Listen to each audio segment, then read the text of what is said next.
Hey friends, welcome back to our 3 for 30 on 8 video devotion series. Happy Monday. Today we're looking at Romans 8 verses 22 and 23. Let's read that together. We know that the whole creation has been groaning as in the pains of childbirth right up to the present time. Not only so, but we ourselves who have the first fruits of the Spirit groan inwardly as we wait eagerly for our adoption to sonship, the redemption of our bodies.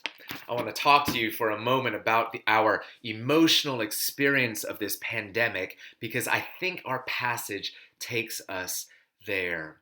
You see, Paul repeats the idea that the whole creation is waiting for the day of resurrection glory for God's children. But he does two things to expand upon the idea here. First, he intensifies the language. Creation hasn't just been waiting, creation has been groaning. That's a word that means sighing, grumbling even, groaning. And then he likens their agony to what it feels like to go through the pains of childbirth.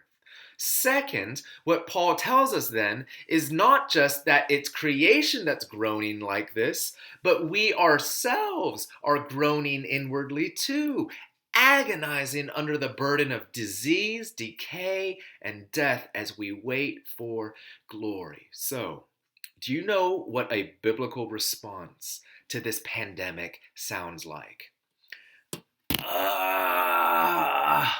I mean it. I mean it. You not only have permission to groan in pain or frustration or sorrow, Paul is telling us, God's word is telling us that it's proper to groan like this. One thing you must not do is compare your situation to the extreme cases out there, telling yourself, well, other people are dying, so I don't really have anything to complain about. I ought to be grateful, and therefore totally illegitimating your own feelings of heartache and loss. Listen, your losses are your losses. Bring them to God.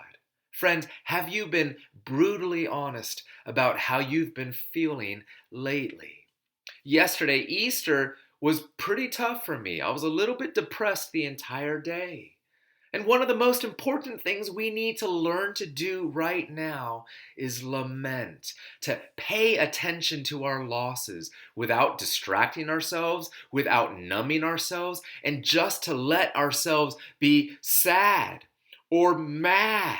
Some of us need to be a little more mad and to express our anger, to name the losses, the little deaths we've experienced. I had plans for April. I lost my job. I'm losing my mind. And to grieve or cry, some of us just need to cry. And to do all this before God. Will you lament today? Will you let yourself groan? Come on, do it. God will meet you there. You know, God might even heal you there. Have a great day, friends, living in light of God's love and his invitation to lament.